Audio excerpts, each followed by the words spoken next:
Minha esposa mal tinha baixado à sepultura. Quando meu filho sentou na cadeira dela, a cadeira onde ela bordava toda a tarde, ele me olhou nos olhos e disse: "A sua vida boa acabou, pai." Então ele pegou meus cartões, congelou minhas contas, me deixou sem um tostão furado no bolso e me olhou como se eu fosse lixo a ser posto para fora. 82 anos de construção. E em uma manhã, meu filho me apagou do mapa. Se esta história tocar sua alma, inscreva-se. Todo dia tem uma nova história que poderia ser a sua. Diga-nos de onde você está ouvindo. Eu ainda tenho o cheiro de terra de cemitério nas mãos. Não importa o quanto eu as lave, ele continua aqui. Aquele cheiro úmido, profundo, de coisa enterrada. Eu ainda sinto o peso do caixão dela, como meus braços tremeram, como senti que estava afundando junto com ela. E aqui estou eu, sentado na minha própria sala de estar, olhando para um celular morto e uma pilha de cartões que agora são inúteis. Eu os espalhei sobre a mesa como as cartas de um jogo perdido. Meu nome é Arthur Gonçalves de Andrade, tenho 82 anos e há 40 anos construí uma fábrica de autopeças que hoje emprega 120 famílias. 40 anos acordando antes do sol nascer. 40 anos de suor, de risco, de noites em claro, mas nada disso importa agora, porque ontem eu enterrei minha esposa e hoje meu filho me enterrou. Lia morreu na quinta-feira, às 6 da tarde. Eu estava sentado ao lado da cama dela, como fiz todos os dias nos últimos 3 anos. Eu conhecia cada som daquele quarto, o zumbido do ar-condicionado, o gotejar do soro, o bip constante do monitor que acompanhava seu coração. A insuficiência renal tinha consumido seu corpo, pedaço por pedaço, mas ela nunca reclamou, nenhuma vez.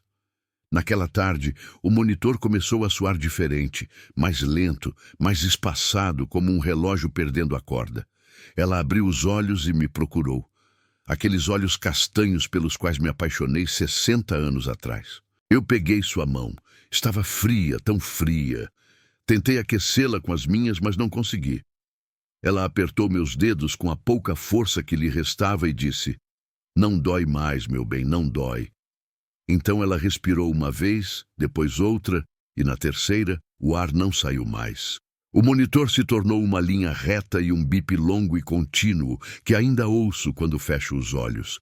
E eu apenas fiquei ali, com a mão dela na minha, sem conseguir soltar, sem querer soltar, porque eu sabia que quando o fizesse tudo teria acabado. O velório foi na sexta-feira. A funerária cheirava a flores velhas e cera de vela. As pessoas vinham, me abraçavam, diziam coisas que eu não ouvia. Ela está em um lugar melhor. Ela não está mais sofrendo. Ela foi uma grande mulher. Palavras vazias que batiam nos meus ouvidos sem entrar. Eduardo ficou sério em um canto por um tempo, de braços cruzados. Ele não chorou, não falou, apenas observou. Observou o caixão, observou as pessoas, me observou, mas nunca veio me abraçar. Naquela noite, voltei para casa sozinho. A casa estava escura e com cheiro de fechado. Deitei na nossa cama do meu lado de sempre e abracei o travesseiro de Lia. Enterrei meu rosto nele. Ainda cheirava ao seu perfume de gardênia, o cheiro que conheci aos 22 anos e que me acompanhou todos os dias desde então. Fechei os olhos e tentei imaginar que ela estava ali, dormindo ao meu lado como sempre, que eu acordaria e tudo seria como antes. Mas no sábado, às 9 da manhã, a campainha tocou e tudo foi por água abaixo.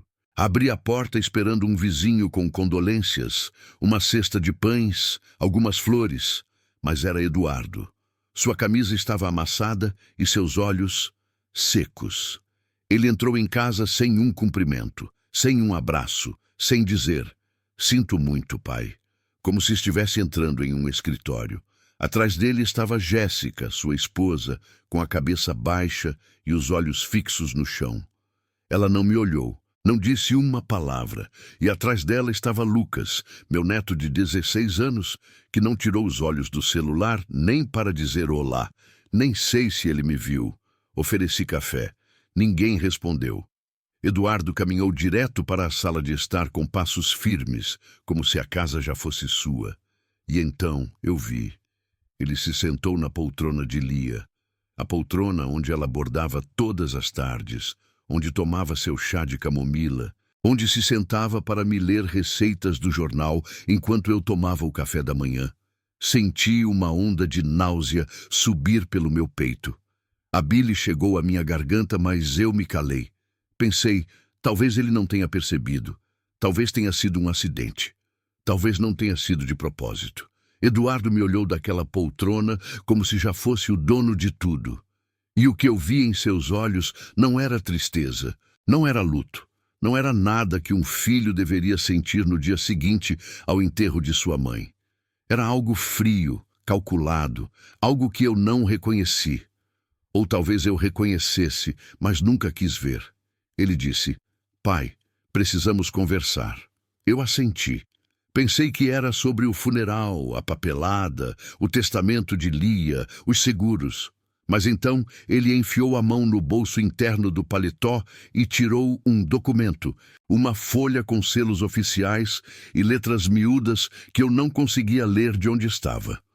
Ele o colocou sobre a mesinha de centro, em cima das revistas que Lia nunca terminou de folhear, e disse, assine aqui, é uma procuração. A partir de agora, eu cuido das contas, da empresa, de tudo. É para o seu próprio bem. Você não está em condições. Eu olhei para ele, sem entender, sem acreditar no que estava ouvindo. Eu disse, do que você está falando, Eduardo? Eu enterrei sua mãe ontem. Que tipo de filho é você? Ele não piscou, não moveu um músculo do rosto, apenas disse, é exatamente por isso. Eu me recusei a assinar. Disse que ele estava louco, que não sabia o que estava fazendo, que saísse da minha casa e não voltasse até que tivesse recuperado o juízo. Ele se levantou lentamente, com a calma de uma serpente, guardou o papel de volta no bolso e me olhou de cima. Ele era uma cabeça mais alto que eu. E naquele momento percebi que meu filho estava me vendo como um obstáculo, como algo a ser removido do caminho. Ele disse, tudo bem, então faremos do jeito difícil. A escolha é sua. E caminhou em direção à porta, sem pressa, como se já soubesse exatamente o que ia acontecer a seguir. Jéssica o seguiu, sem me olhar, arrastando os pés. Lucas também, com o celular grudado no rosto, alheio a tudo, como se nada estivesse acontecendo. Fiquei ali, no meio da sala, com o coração batendo tão forte no peito que podia senti-lo nos meus ouvidos. Eu não entendi o que significava o jeito difícil. Mas meia hora depois, eu descobri, e o chão se abriu sob os meus pés. Primeiro foi o celular. Eu estava na cozinha servindo um copo d'água, porque minha boca estava seca quando a tela de repente ficou preta. Uma mensagem branca apareceu. Linha cancelada pelo titular da conta. Senti um vazio no estômago. Fui ao computador de mesa para verificar minha conta bancária. Sentei-me, abri a página, digitei minha senha de sempre. A data de nascimento de Lia com minhas iniciais, a que eu usava há 20 anos. Credenciais inválidas. Digitei novamente, com mais cuidado, letra por letra. Conta bloqueada. Por favor, entre em contato com sua agência. Senti um suor frio escorrer pelas minhas costas entre as omoplatas. Minhas mãos começaram a tremer sobre o teclado. Fui ao telefone fixo na sala e disquei o número do banco. Uma gravação me informou que o número estava em processo de transferência para outro titular. Desliguei e fiquei olhando para o telefone como se fosse um animal morto. Não podia ser. Não podia ser. Repeti essas palavras em voz alta, como se dizê-las pudesse mudar o que estava acontecendo. Mas nada mudou. Andei pela casa como um sonâmbulo, tentando entender o que tinha acabado de acontecer. Meus pés pareciam pesados, minha cabeça girava. Fui até a escrivaninha e abri a gaveta onde guardava o dinheiro de emergência. Um maço de notas que eu mantinha há anos, para qualquer eventualidade. R$ 1.000 em notas de 50 e 100, enrolados em um elástico. A gaveta estava vazia. Nenhuma nota, nem mesmo o elástico. Senti um buraco no peito. Verifiquei os bolsos de todos os meus paletós no armário, um por um, procurando por qualquer coisa, o que fosse. Nada. Moedas soltas, um chiclete velho, recibos amassados. Fui ao quarto e olhei na mesinha de cabeceira de Lia, onde ela guardava alguns trocados para a coleta da missa de domingo, em uma caixinha de madeira que sua mãe lhe dera. Também vazia. A caixa estava lá, aberta, zombando de mim. Eduardo tinha entrado na minha casa antes de vir me ver. Ele havia revirado tudo. Abriu cada gaveta, cada bolso, cada esconderijo. Ele pegou cada real que encontrou. Fiquei parado no meio do quarto com as mãos tremendo, sentindo o chão se mover sob meus pés como em um terremoto. Em menos de uma hora, meu próprio filho me deixou sem acesso ao banco, sem telefone, sem dinheiro. Ele me transformou em um sem-teto na minha própria casa. Não sei quanto tempo fiquei ali, no meio do quarto, olhando para o nada. Minutos, horas. O tempo deixou de existir. Quando voltei a mim, o sol já tinha ido embora e a casa estava escura. Eu não tinha acendido uma única luz, não tinha comido nada, não tinha bebido água. Arrastei-me até a sala e sentei-me no sofá de Lia, o mesmo onde ela bordava todas as tardes enquanto eu lia o jornal e ela me contava fofocas dos vizinhos. Passei a mão no tecido do encosto. Gasto pelos anos. Havia ainda um fio preso nele da última peça que ela não conseguiu terminar. Uma toalha de mesa com flores azuis que ela estava fazendo para o novo conjunto de jantar. Para quando reformarmos, ela dizia, vai ficar linda. O conjunto de jantar que nunca usaríamos, a toalha de mesa que ela nunca terminaria. Fiquei ali, acariciando aquele fio até meus olhos embaçarem. Não comi naquela noite. Não consegui. Meu estômago era um nó apertado, duro como pedra. Sentia náuseas só de pensar em comida. Fiquei ali no escuro, sem acender as luzes, olhando para o retrato de Lia acima da lareira. A foto do nosso aniversário de 50 anos. Tiramos no jardim, ao lado das roseiras que ela plantou. Ela estava com seu vestido azul que ia até os joelhos, sorrindo com todos os dentes, o cabelo preso como ela gostava. Eu a abraçava pela cintura, olhando para ela como se o resto do mundo não existisse, porque para mim não existia. Ela era tudo. Falei com ela em voz alta, no escuro, com a voz embargada. Eu disse, Lia, o que eu fiz de errado? Onde foi que eu errei com esse menino? Como eu o criei tão mal? O que lhe faltou? O que lhe sobrou? O que eu fiz para ele me odiar assim? Mas ela não respondeu. Claro que não, porque ela não estava mais lá. E eu estava mais sozinho do que nunca na minha vida. Não dormi um minuto naquela noite. Fiquei sentado naquele sofá até o amanhecer, repassando os últimos meses na minha mente como um filme. As visitas de Eduardo, cada vez mais frequentes, cada vez mais longas. As perguntas sobre a empresa, sobre os sócios, sobre as contas, sobre os contratos, sobre quem tinha poder de assinatura. Eu pensei que era interesse, que ele finalmente estava amadurecendo, que queria aprender o negócio, que queria ganhar minha confiança. Mas não era reconhecimento.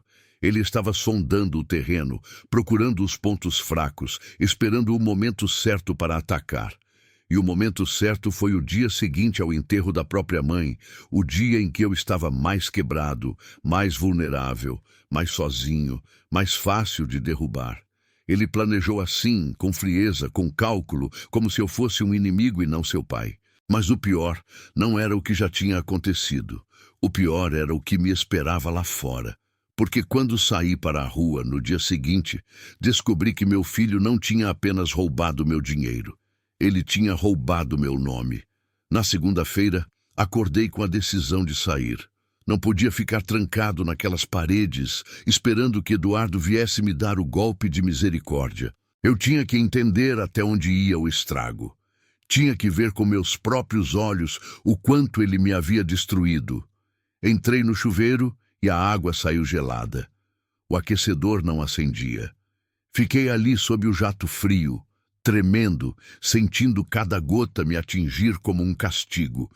Vesti a mesma roupa de ontem porque não tinha energia mental para procurar outra coisa. Abotoei a camisa com os dedos desajeitados. Calcei os sapatos sem meias porque não encontrei nenhuma. Olhei-me no espelho do banheiro e vi um velho que não reconheci. Olhos fundos cercados por olheiras roxas, pele acinzentada sem cor, como a de um morto. Barba de 2 dias, branca e falhada. Eu parecia um mendigo. Eu parecia um louco. Procurei na minha carteira por 3 notas amassadas, R$ 100. Era tudo o que eu tinha no mundo. Tudo o que eu tinha para sobreviver. Saí para a rua com o estômago vazio e o coração pesado. O sol bateu no meu rosto e tive que semicerrar os olhos. Eu não sabia que naquele dia eu seria humilhado 3 vezes, cada uma pior que a anterior.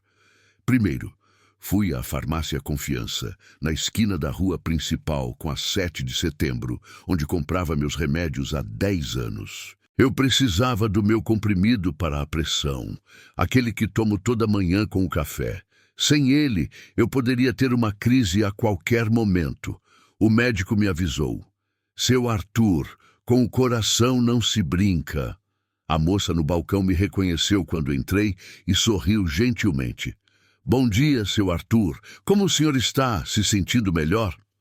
Eu disse que sim, obrigado, que estava ali pelo meu remédio. Dei a ela a receita e esperei, apoiado no balcão, olhando as prateleiras de vitaminas e xaropes.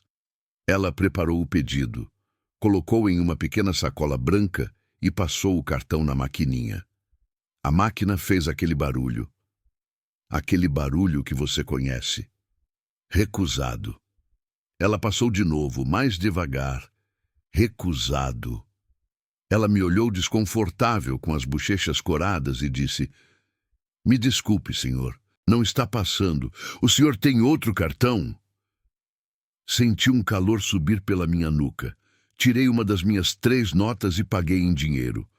O troco mal dava para um café.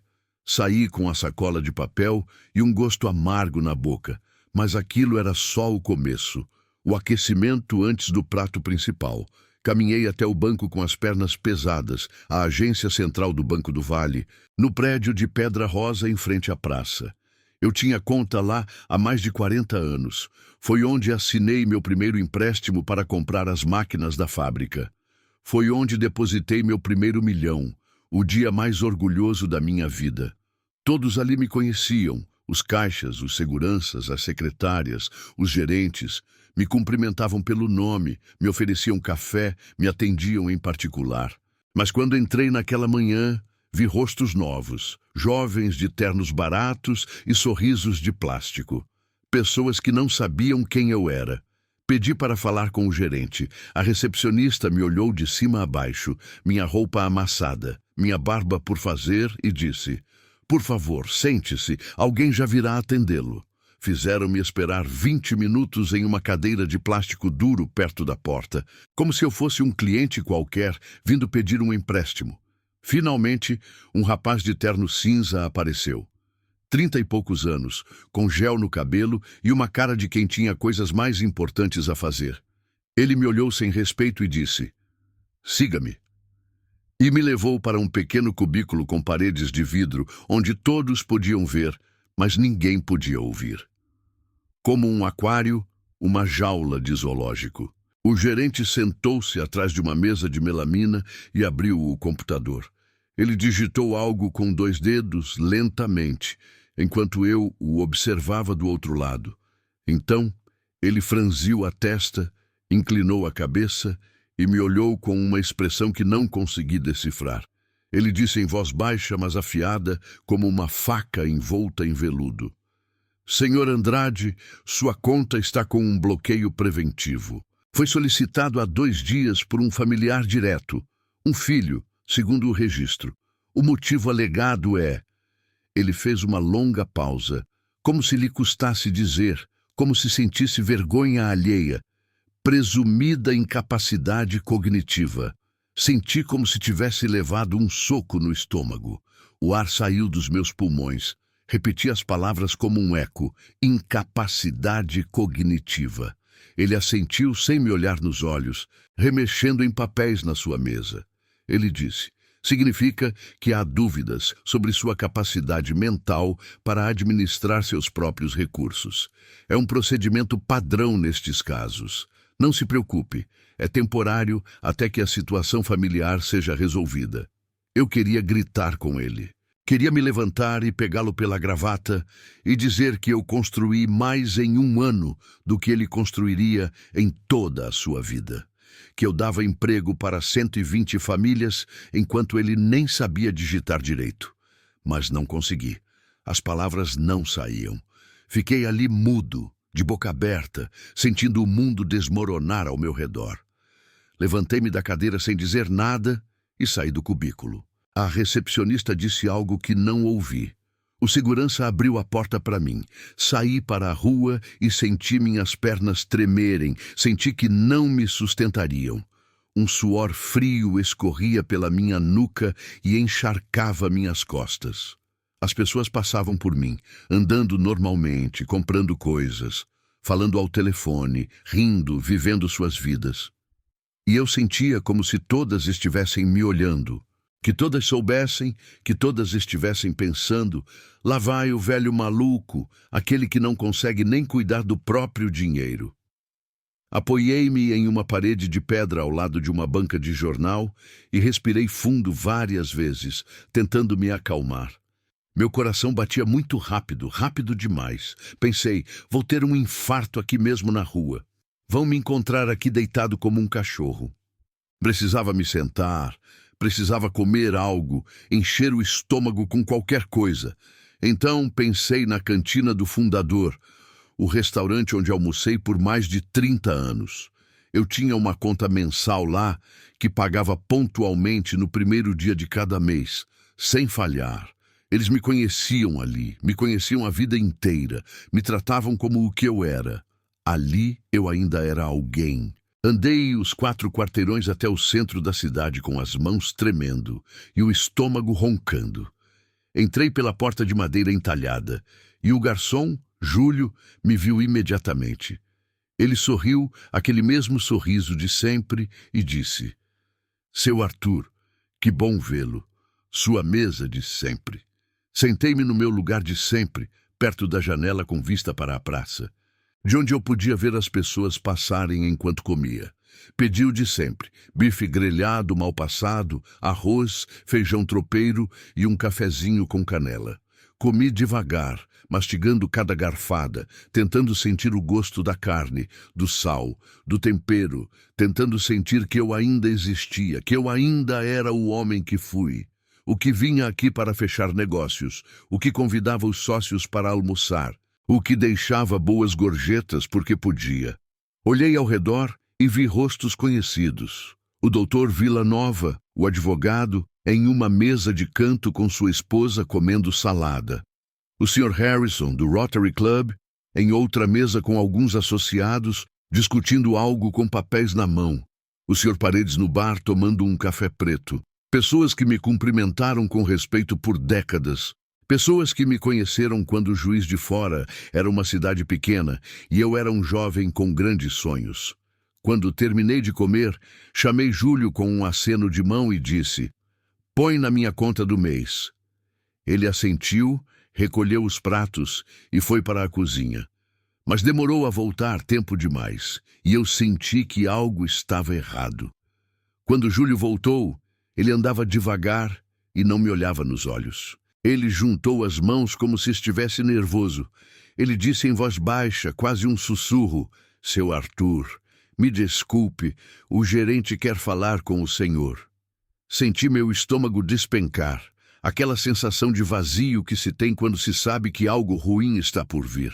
O gerente apareceu um momento depois, um homem gordo, de bigode, que eu conhecia há anos, mas de quem nunca gostei. Ele se aproximou da minha mesa, mas não se sentou. Ficou ali, olhando para mim de cima, com os braços cruzados sobre a barriga, e falou alto o suficiente para que as mesas ao redor ouvissem cada palavra. "Senhor Andrade, infelizmente, Sua conta conosco foi cancelada. O Sr. Eduardo Andrade ligou ontem pessoalmente para nos informar. Ele deixou instruções muito claras de que o senhor não está mais no seu juízo perfeito. Ele disse que não devemos lhe estender nenhum crédito sob nenhuma circunstância, que qualquer dívida que o senhor contraia, ele não reconhecerá nem pagará. Sinto muito, o senhor terá que pagar em dinheiro. Senti meu rosto queimar. O sangue subiu para a minha cabeça, meus ouvidos zumbiam. Vi, como em câmera lenta, o casal da mesa ao lado parar de comer e se virar para me olhar com a boca aberta. Vi o Dr. Villanova se inclinar para sua esposa e sussurrar algo em seu ouvido, gesticulando em minha direção com o queixo. Vi o Sr. Harrison baixar os olhos para o prato desconfortável, como se tivesse vergonha de me conhecer. Todos me olhando, todos me julgando, todos pensando a mesma coisa. Pobre velho, perdeu o juízo, ele está acabado, é um inútil, é digno de pena. Tirei as 2 notas que me restavam, R$ 50, e as coloquei sobre a mesa. Não dava nem para o café. Júlio, com olhos tristes, disse: Seu Arthur, não se preocupe, eu cubro com a minha gorjeta. Não tem. Mas não o deixei terminar. Eu não queria sua pena. Não queria a pena de ninguém. Levantei-me da cadeira com os joelhos tremendo e caminhei em direção à porta. Cada passo parecia de chumbo. Cada passo era 1 quilômetro. Senti os olhares queimando nas minhas costas como facas, como agulhas, como brasas quentes. Saí para a calçada e fiquei ali, sem saber o que fazer, sem saber para onde ir. O sol do meio-dia batia no meu rosto, queimando minha pele, mas eu sentia frio, um frio que vinha de dentro, dos meus ossos, da minha alma. Eu não tinha dinheiro, não tinha telefone, não tinha para quem ligar, não tinha para onde ir. Olhei para a rua de paralelepípedos que eu andei 1000 vezes desde que era criança. As mesmas lojas, as mesmas árvores, os mesmos bancos de ferro. Mas tudo parecia estranho, como se não fosse mais meu, como se eu não pertencesse mais ali, como se eu tivesse sido apagado do mapa e ninguém tivesse notado. Pensei em Lia, em como ela sempre sabia o que fazer quando as coisas ficavam difíceis, como ela sempre tinha uma palavra, uma ideia, uma solução. Como ela pegava minha mão e dizia: Você consegue, meu bem, você sempre conseguiu. Mas ela se foi, e eu estava sozinho, completamente sozinho. No meio de uma rua cheia de gente. Eu nunca me senti tão sozinho na minha vida. Então ouvi uma voz atrás de mim, uma voz de mulher, tímida, preocupada. Seu Arthur? Virei-me lentamente, quase sem forças. Era Dona Rosa Maria, minha vizinha do número 12, na casa dos 70, viúva há uma década, sempre com seus 2 gatos e seu avental florido. Nós nos conhecíamos de vista há 30 anos. Nos cumprimentávamos na rua, mas nunca trocamos mais de 3 palavras. Nunca tivemos uma conversa de verdade. Ela me olhou com os olhos arregalados, assustados, como se estivesse vendo um fantasma. Então ela olhou rapidamente para os lados, como se certificando de que ninguém estava vendo, que ninguém estava ouvindo. Deu um passo mais perto, agarrou meu braço com sua mão pequena e disse em voz baixa, quase um segredo: O que aconteceu com o senhor, seu Arthur? Por que está assim? O senhor está doente? Está com uma aparência terrível. Parece que viu uma assombração. E eu não soube o que responder. As palavras não saíam, porque, de certa forma, a assombração era eu. Eles me mataram sem me tocar. Me enterraram sem cavar uma cova.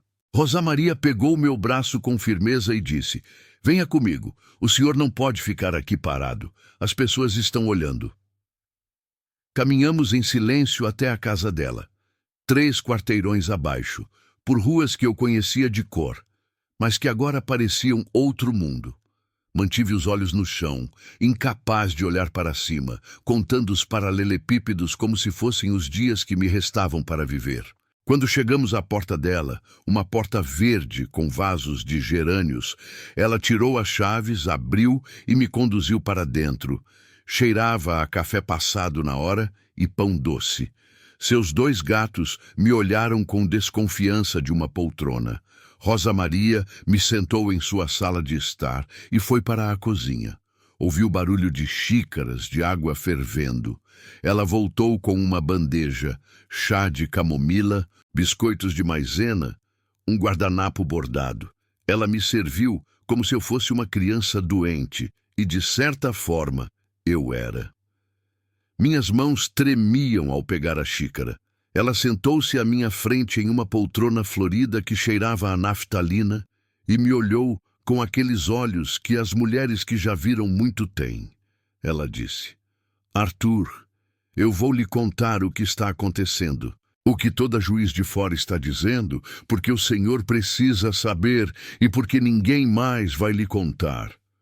Eu assenti sem falar. O chá queimava meus dedos, mas não o soltei. Precisava sentir algo, qualquer coisa. Rosa Maria respirou fundo e começou a falar. Ela me disse que Eduardo andou ligando para todo mundo na última semana. Sócios da empresa, conhecidos do clube, vizinhos do condomínio. Ele estava dizendo a mesma coisa para todos. Que eu estava com demência, que comecei a esquecer as coisas, a confundir nomes, a me perder na rua. Que no dia do funeral eu não reconheci alguns dos convidados, que tentei pagar com um cartão de crédito vencido, que eu era um perigo para mim mesmo e que a família estava tomando medidas para me proteger. Ela me contou tudo de uma vez, sem pausa, como quem arranca um curativo de uma só vez. E eu fiquei ali, congelado, paralisado, com a xícara de chá suspensa no ar e um zumbido nos ouvidos que não me deixava pensar. Quando consegui falar, apenas uma palavra saiu: demência. Repeti várias vezes, como se dizê-la pudesse me ajudar a entender. Olhei para minhas mãos, firmes, sem tremer. Lembrei-me do último balanço trimestral da empresa. 120 milhões em ativos, 80 em passivos, margem operacional de 12%. Lembrei-me de tudo, sem hesitar. Lembrei-me do número da minha primeira carteira de motorista, da data do meu casamento, do nome do médico que fez o parto de Eduardo. Lembrei-me de cada contrato que assinei nos últimos 40 anos e pensei: meu filho está me matando. Não com uma faca, não com veneno. Ele está me matando com palavras. Ele está me apagando do mapa enquanto eu ainda respiro. Rosa Maria me observou em silêncio, esperando minha reação. Entreguei a ela a xícara vazia e me levantei. Minhas pernas tremiam, mas me mantive firme. Eu disse: obrigado, Rosa Maria, por me dizer a verdade, por não me tratar como um louco. Ela se levantou também e pegou meu braço. Ela disse: Arthur, o senhor tem que fazer alguma coisa. Se ficar quieto, eles vão te enterrar vivo. Eduardo está se movendo rápido, ele tem advogados, ele tem contatos. Se o senhor não reagir agora, quando quiser, será tarde demais. Eu assenti. Caminhei até a porta. Antes de sair, virei-me e disse: vou para a empresa. Vou provar quem eu sou. Vou ficar na frente do meu filho e dizer a ele que ele não vai me destruir. Ela me olhou com uma mistura de admiração e medo, e eu saí para a rua com o coração batendo na garganta. Cheguei à fábrica às 4 da tarde. A mesma fábrica que construí com minhas próprias mãos. O mesmo portão pelo qual passei milhares de vezes ao longo de 40 anos. O guarda de sempre, seu Firmino, não estava lá.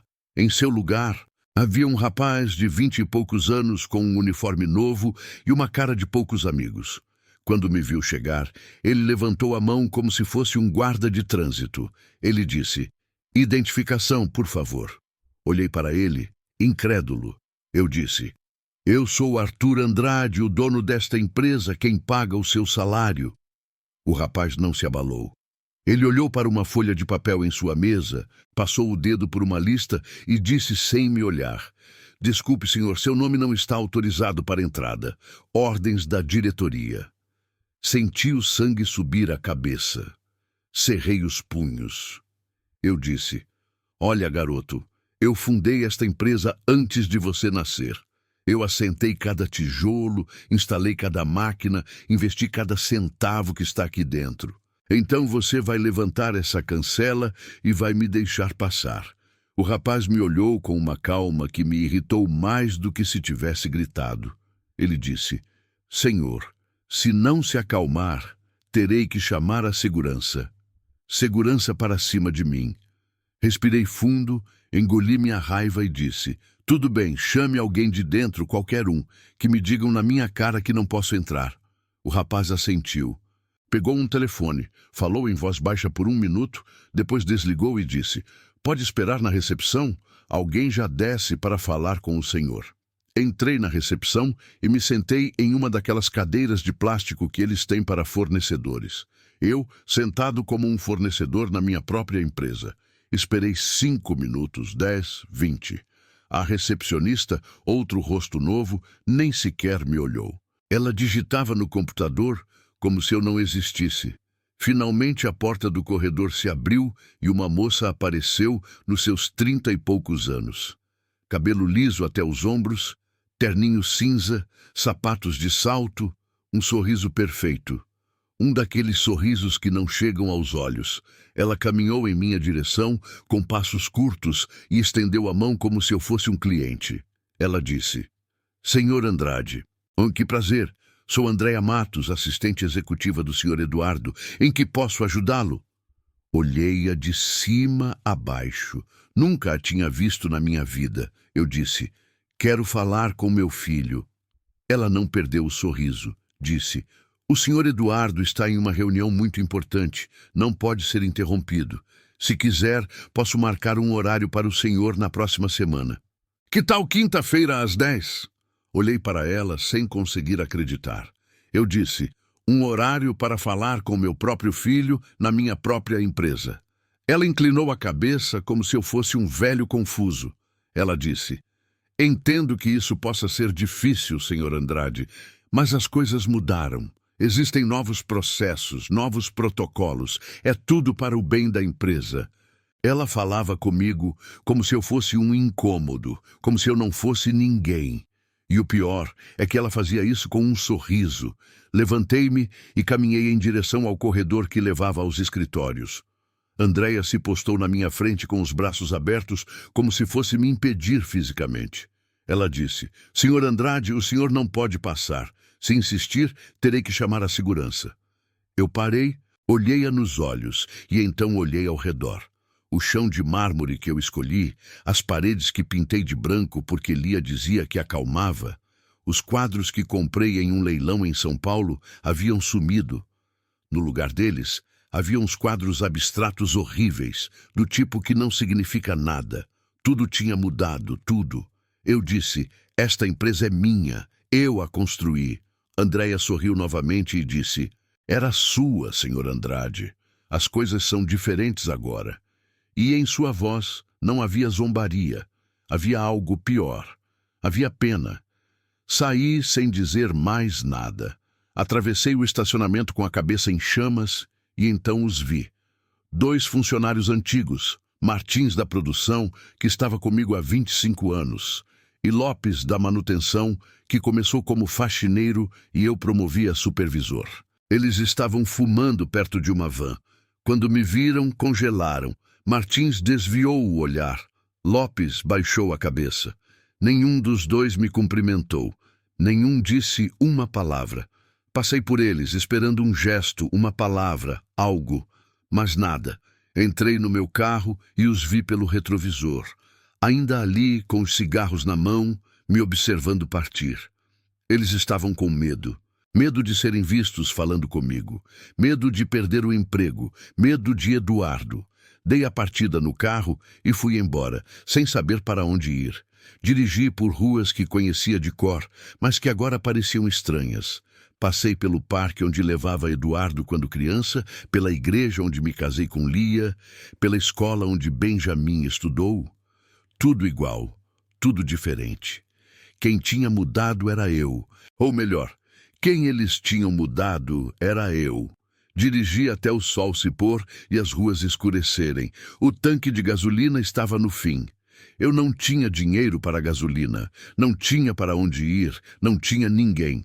Estacionei em uma rua que não conhecia, em um bairro de casas baixas e oficinas mecânicas, e apenas fiquei ali, com as mãos no volante, olhando para o nada, pensando: estou perdendo tudo e não sei por onde começar a lutar. Mas o que eu não sabia era que alguém estava me observando, e essa pessoa estava prestes a mudar tudo. Estacionei em uma rua desconhecida e não sei quanto tempo fiquei ali. Minutos, talvez uma hora. Eu vinha dirigindo em círculos, sem saber para onde ir. O carro morreu sozinho quando a pouca gasolina que restava acabou. Fiquei no escuro com as mãos ainda agarradas ao volante, olhando através do para-brisa sujo. O bairro era simples, casas de um andar com fachadas desbotadas, oficinas mecânicas com as portas de aço meio fechadas, um pequeno armazém com uma lâmpada amarela piscando, uma pequena igreja no final da rua com uma cruz de neon azul. Pensei, não tenho dinheiro para gasolina, nem para um táxi, nem para comer, nem para quem ligar. E senti algo que não sentia há décadas, algo que pensei que não poderia mais sentir. Medo, puro e frio, como quando eu era criança e me perdi na festa junina. Então alguém bateu na janela, 3 batidas secas. Dei um pulo, virei a cabeça e vi um rosto me olhando de fora. Um homem mais velho, na casa dos 70, com cabelos grisalhos e pele curtida pelo sol. Suas mãos estavam manchadas de graxa preta e ele usava um macacão azul desbotado. Ele me olhou com curiosidade, não com hostilidade. Baixei o vidro alguns centímetros e ele disse: "Boa noite, senhor. Está tudo bem? O senhor está aí sentado há muito tempo sem sair do carro. Quis ter certeza de que nada aconteceu." Sua voz era rouca, mas gentil. Ele cheirava a óleo de motor e cigarro. Eu disse: "Estou bem, obrigado." Mas minha voz saiu embargada, rachada, e ele percebeu. O homem me olhou por alguns segundos sem dizer nada. Então, ele assentiu lentamente, como se tivesse tomado uma decisão. Ele disse: "Olha, eu tenho uma oficina logo ali do outro lado da rua. Não sei o que aconteceu com o senhor, e não vou perguntar se não quiser me contar. Mas o senhor parece que não come há um tempo. Tenho café fresco e uns biscoitos que minha vizinha me trouxe. Se quiser, eu lhe pago um." Sem segundas intenções. Olhei-o nos olhos. Não havia malícia, nem interesse, apenas algo que eu não via há dias. Humanidade. Abri a porta do carro e saí. Minhas pernas tremiam. Ele segurou meu braço e disse: "Vamos, senhor, é logo ali." E caminhamos juntos até sua oficina. A oficina era pequena, um galpão de zinco com chão de cimento manchado de óleo. Havia um carro antigo em um elevador com o capô aberto e as entranhas expostas, ferramentas penduradas na parede, um calendário de 3 anos atrás com a foto de Jesus, um rádio velho tocando uma música do Almir Sater. O homem apontou para uma cadeira de plástico, ao lado de uma mesa de madeira, e disse: "Sente-se, vou pegar um café para o senhor." Ele desapareceu por uma porta nos fundos e voltou com 2 canecas de alumínio fumegantes. Sentou-se à minha frente em um banquinho de madeira e disse: "Meu nome é Roberto. Pode me chamar de Beto. Tenho esta oficina há 20 anos e o senhor é Arthur Andrade. Conheço o senhor de nome. Toda Juiz de Fora conhece o dono da fábrica de autopeças." Olhei para ele surpreso. Ele deu de ombros e disse: "É uma cidade pequena, seu Arthur. As notícias correm rápido." Ele tomou um gole de café e me olhou com calma. Não me perguntou nada. Apenas esperou. E algo naquele silêncio, naquela paciência, me fez abrir a boca. Comecei a falar.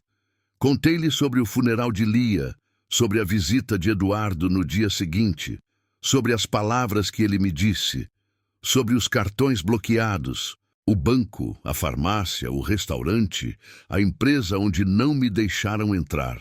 sobre Andréa Matos e seu sorriso de plástico, sobre os operários que não me cumprimentaram, sobre Rosa Maria e o boato da demência. Contei-lhe tudo.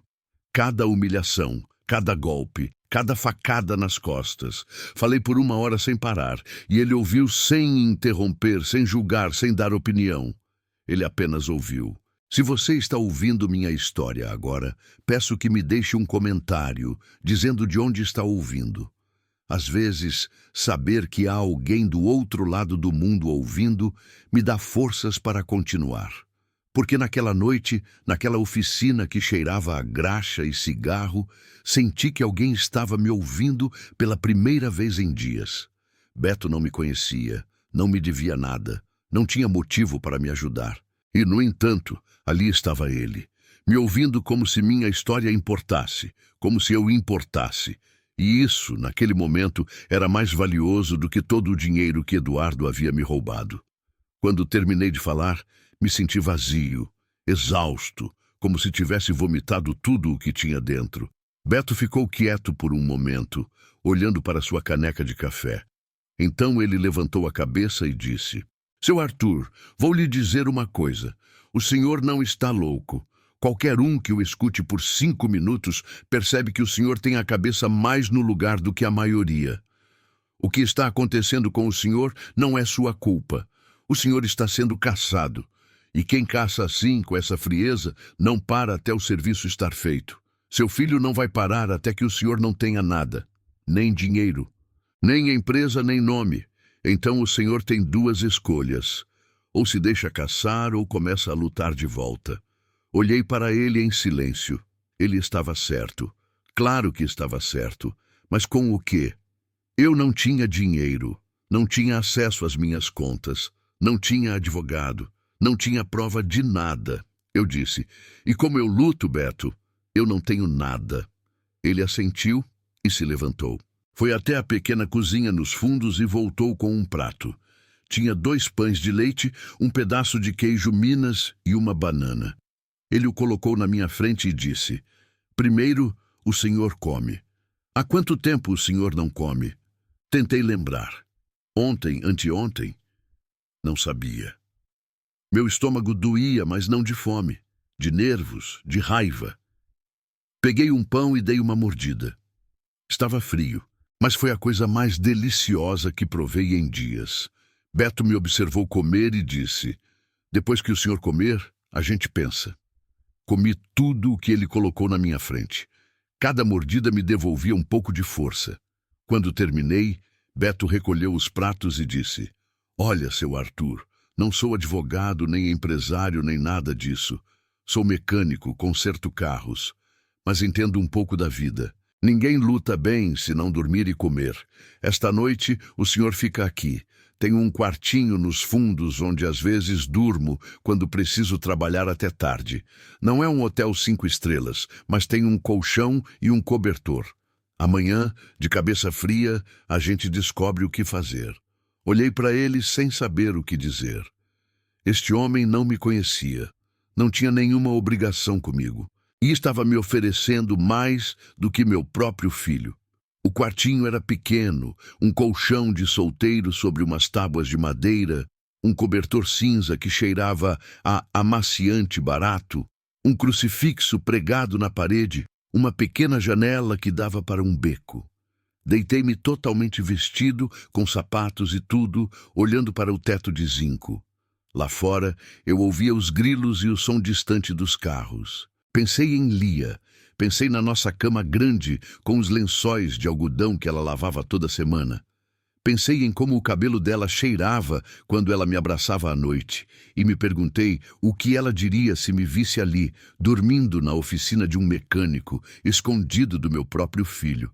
Fechei os olhos e senti as lágrimas escorrerem pelas minhas têmporas, mas não as enxuguei. Deixei que caíssem.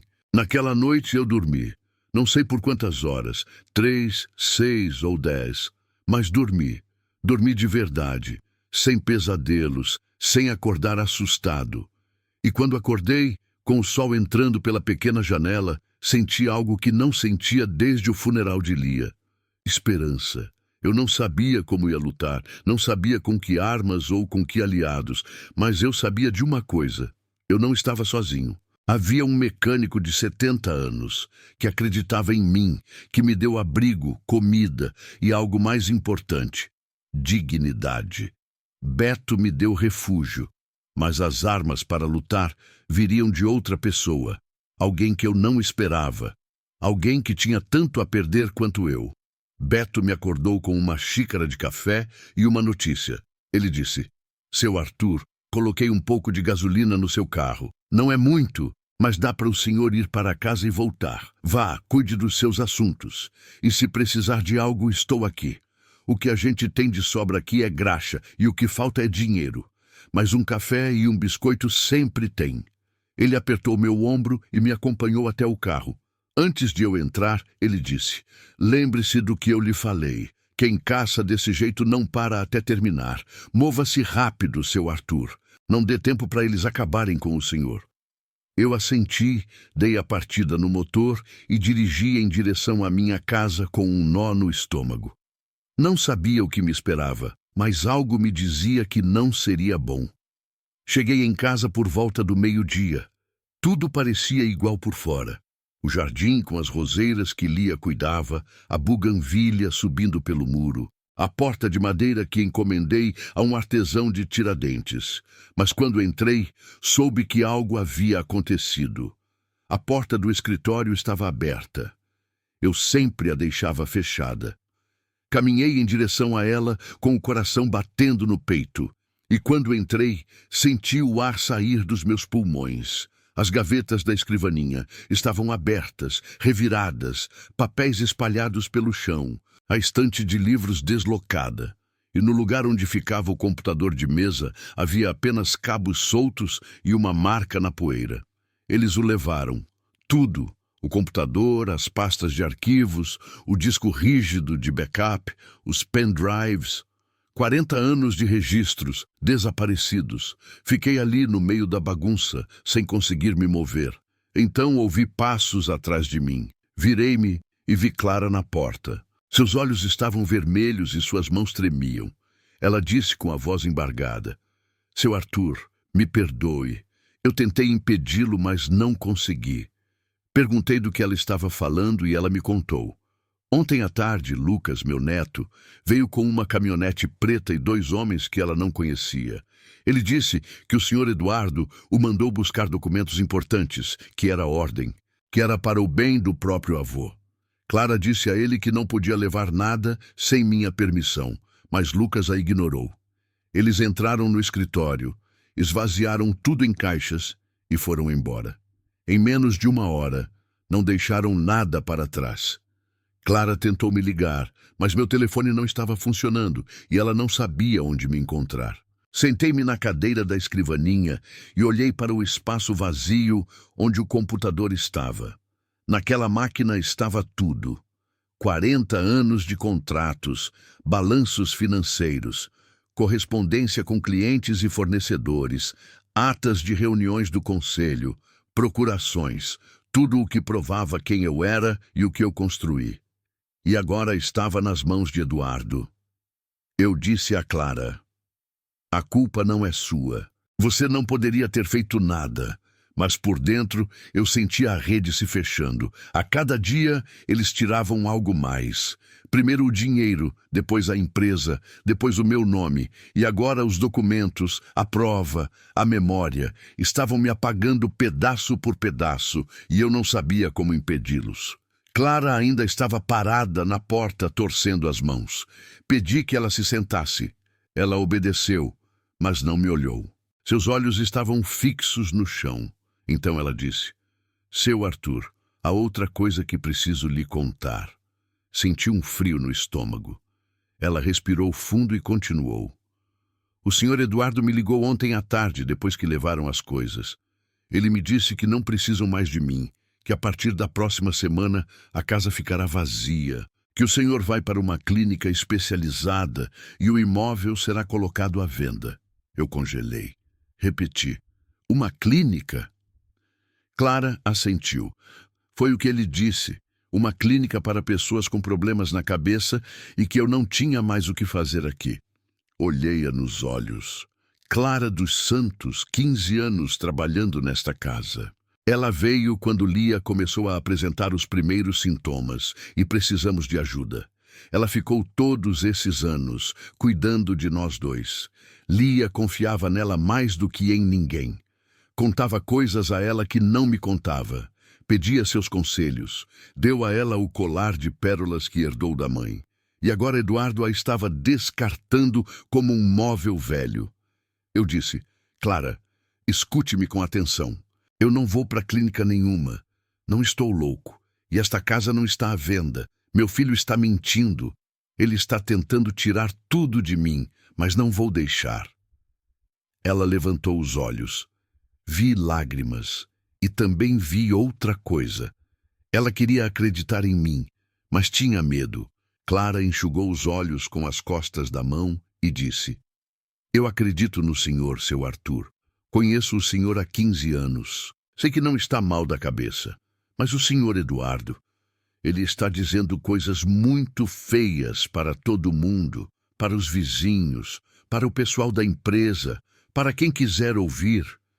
Diz que o senhor não se lembra das coisas, que se perde na rua, que confunde as pessoas. Diz que o senhor é um perigo para si mesmo, e as pessoas estão acreditando nele, senhor. As pessoas estão acreditando porque ele diz com tanta segurança e porque o senhor não apareceu para desmentir. Eu me calei. Ela estava certa. Eu havia me escondido. Fiquei paralisado.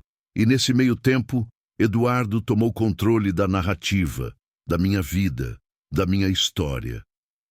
Peguei a mão de Clara. Estava fria, trêmula.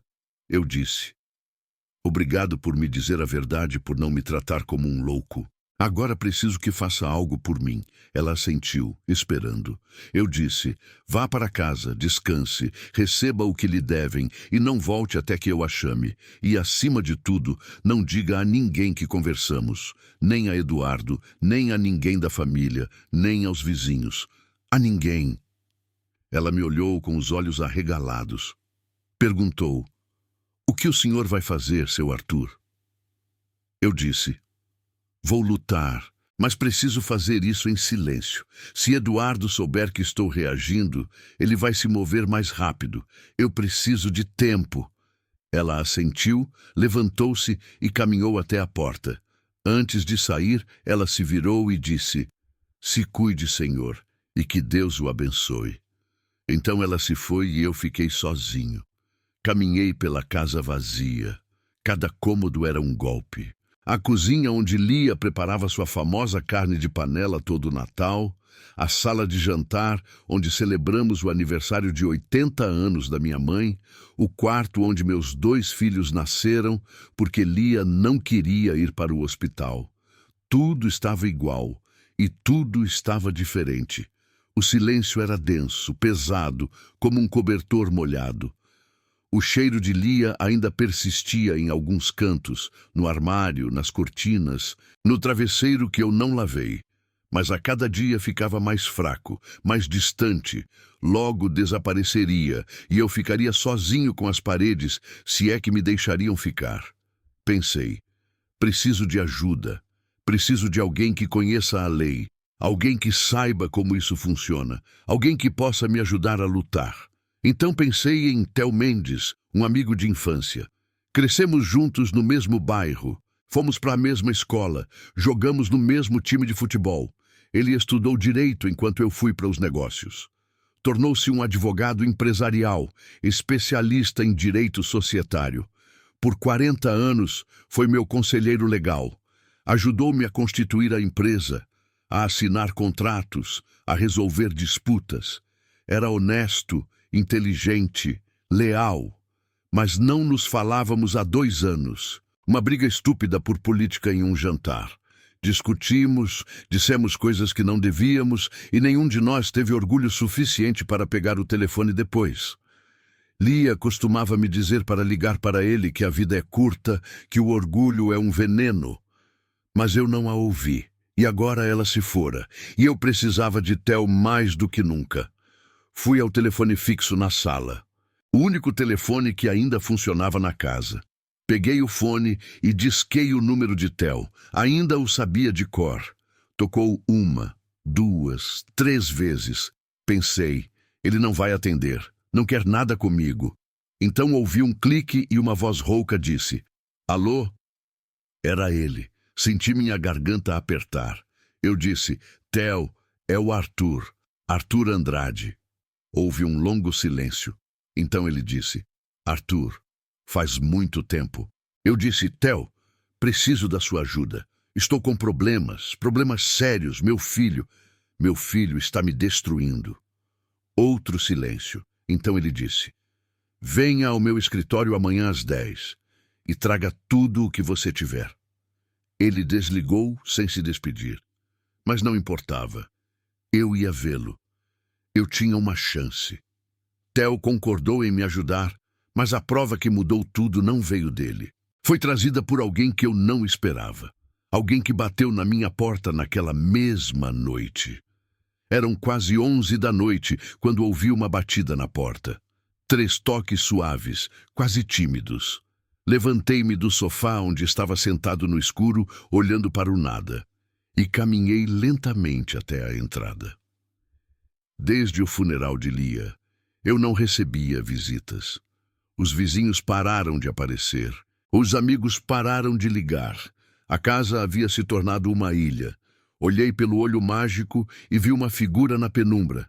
Uma mulher esguia, cabelos escuros, presos. A reconheci imediatamente.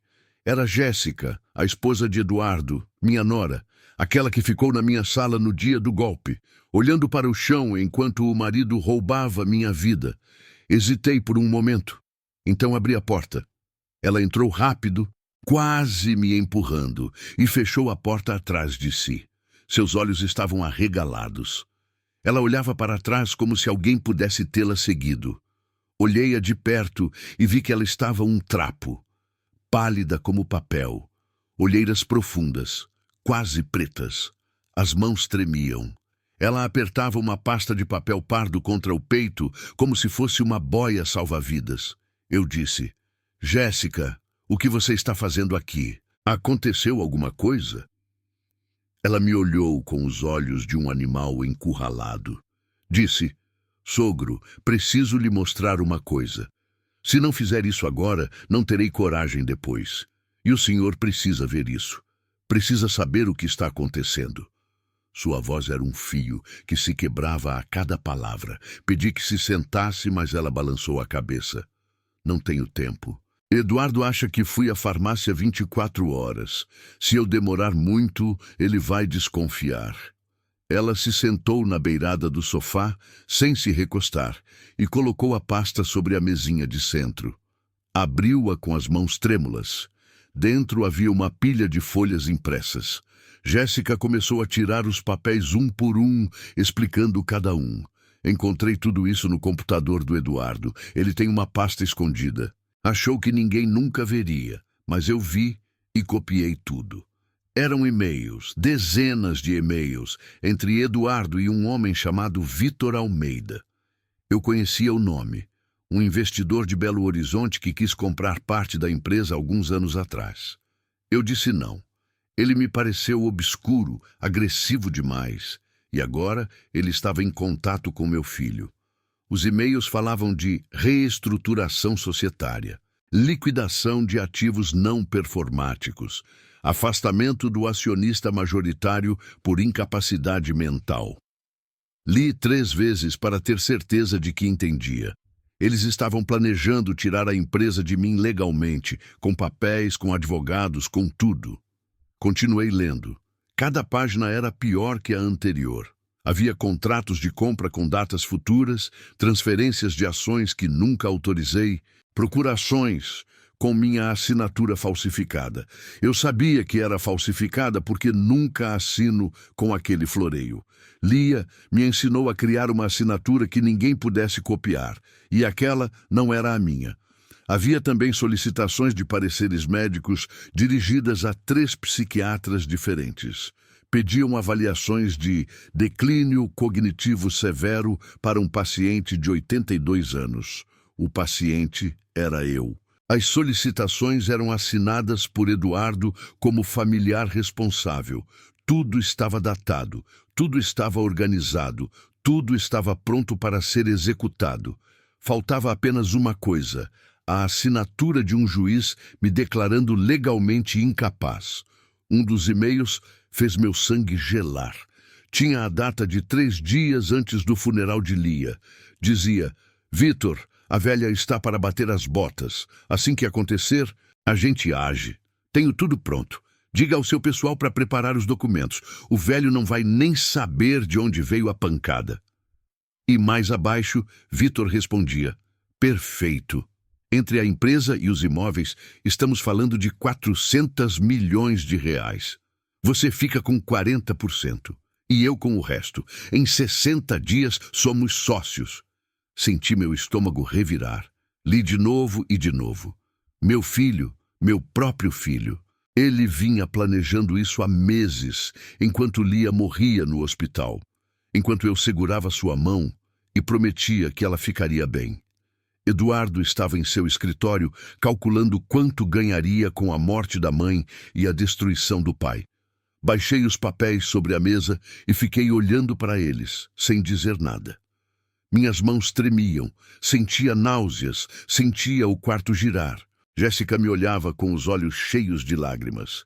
Ela disse: sogro, eu não sabia, juro, eu não sabia de nada disso. Eu sabia que Eduardo era ambicioso, sabia que ele queria a empresa, mas não sabia que ele era capaz disso, de destruir o próprio pai, de falsificar documentos, de contratar psiquiatras para te declarar insano. Sua voz falhou. Quando eu vi, não consegui ficar quieta. Simplesmente não consegui. Perguntei a ela: por que trazer isso para mim, Jéssica? Por que não ir à polícia? Ela balançou a cabeça. Porque a polícia não vai acreditar em mim. Eduardo tem contatos, tem dinheiro, tem advogados. O senhor é o único que pode fazer algo com isso. Levantei-me do sofá, fui até a janela e olhei para a rua vazia. Pensei em Lia na última semana de vida, quando a dor não a deixava dormir. Uma noite, ela apertou minha mão com muita força e disse: Arthur, cuidado com o Eduardo. Ele não é o filho que você pensa que é. Eu vi coisas, ouvi coisas. Me prometa que vai abrir os olhos. Eu disse que sim, claro, para ela se acalmar, mas não dei importância. Pensei que era a morfina falando. Pensei que ela estava confusa, mas não estava. Lia sabia. Lia viu o que eu me recusei a ver e tentou me avisar, e eu não ouvi.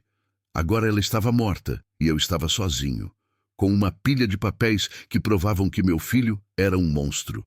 Voltei-me para Jéssica. Ela ainda estava sentada na beirada do sofá, com as mãos unidas sobre os joelhos. Perguntei: Eduardo suspeita de algo? Ela balançou a cabeça. Não, eu fiz isso quando ele não estava em casa. Copiei tudo para um pendrive e apaguei o histórico. Mas se ele descobrir... Ela não terminou a frase. Não precisava. Eu sabia do que Eduardo era capaz. Perguntei: por que você fez isso, Jéssica? Você é a esposa dele. Tem um filho com ele. Por que arriscar tudo assim? Ela me olhou com os olhos molhados e disse: porque não aguento mais, sogro. Aguento há anos. O casamento está morto há muito tempo. Só fico por causa do Lucas. Mas isso é demais. O que Eduardo está fazendo com o senhor? Eu não posso fazer parte disso. O senhor não merece isso. Não consigo olhar na sua cara sabendo o que eu sei. Jéssica se levantou. Tinha que ir antes que Eduardo desconfiasse. Eu disse: Jéssica, o que você fez hoje tem um preço. Se Eduardo descobrir, ele vai atrás de você, do Lucas, de tudo. Ela assentiu. Eu sei, mas o senhor sempre me tratou bem. A dona Lia me amava como uma filha. Ela me ensinou a fazer a carne de panela dela. Me deu o colar da mãe dela quando o Lucas nasceu. Ela me disse uma vez: se o Eduardo ficar difícil algum dia, venha me procurar. Eu te ajudo. Mas ela não está mais aqui. Então eu vim até o senhor. Senti um nó na garganta. Eu disse: obrigado, minha querida. Obrigado por ser corajosa. Não vou deixar você pagar por isso sozinha. Eu prometo. Ela me deu um abraço rápido, pegou sua bolsa e caminhou até a porta. Antes de sair, ela se virou e disse: destrua ele, sogro. Destrua o Eduardo antes que ele destrua o Senhor. Então ela saiu pela porta dos fundos, desaparecendo na noite. Fiquei sozinho na sala, com os papéis espalhados sobre a mesa. Olhei para eles por um longo tempo. Cada um era uma facada. Cada e-mail, cada contrato, cada assinatura falsificada. Mas eles também eram outra coisa. Eram provas. Provas de que eu não estava louco. Provas de que havia um plano. Provas de que meu filho era um criminoso. Pensei em Theo, na reunião que eu tinha amanhã. Agora eu tinha algo para mostrar a ele, algo concreto, algo que ele poderia usar. Mas também pensei em Jéssica, no risco que ela correu, no que aconteceria com ela se Eduardo descobrisse a verdade. E pensei em Lia, em seu último aviso, em como ela tentou me proteger de além-túmulo. Fechei os olhos e disse em voz alta: perdoe-me, meu amor. Perdoe-me por não ter escutado, mas eu prometo, vou consertar isso, eu prometo. Não dormi naquela noite. Fiquei sentado no sofá com os documentos de Jéssica nas mãos, lendo-os repetidamente, memorizando cada detalhe, cada data, cada nome, cada cifra. Quando o dia amanheceu, meus olhos ardiam e minha cabeça estava cheia de números. Mas eu também tinha algo que não tinha há dias: munição. Jéssica me deu as armas para lutar. Agora eu só precisava de um exército. Theo era o primeiro, mas eu precisaria de mais. Precisaria de alguém de dentro da família, alguém que conhecesse Eduardo, alguém que tivesse tanto a perder quanto eu. E então pensei em Benjamin, meu filho mais novo, aquele que se mudou para Recife anos atrás, aquele que raramente ligava, aquele que parecia ter se esquecido de mim. Era hora de encontrá-lo, hora de ver de que lado ele estava. Se esta história está chegando ao seu coração, inscreva-se agora. Todos os dias alguém está contando o que nunca conseguiu dizer em voz alta. Deixe seu comentário e me diga se já passou por algo semelhante. Às 10 da manhã do dia seguinte, eu estava sentado no escritório de Theo Mendes. Era um escritório pequeno, cheio de livros de direito empilhados até o teto, com cheiro de café velho e papel amarelado. Theo estava do outro lado da mesa, com os documentos de Jéssica espalhados à sua frente. Ele os lia devagar, com a testa franzida, passando a mão na cabeça careca toda vez que encontrava algo novo. Eu o observava em silêncio, com o coração batendo na garganta. Quando ele terminou, baixou os papéis sobre a mesa e me olhou com uma expressão que eu nunca tinha visto nele, uma mistura de raiva e espanto. Ele disse: Arthur, isso é fraude corporativa, falsificação de documentos, tentativa de interdição ilegal. Seu filho pode ir para a cadeia e Vitor Almeida também. Isso é sério, muito sério. Perguntei o que poderíamos fazer.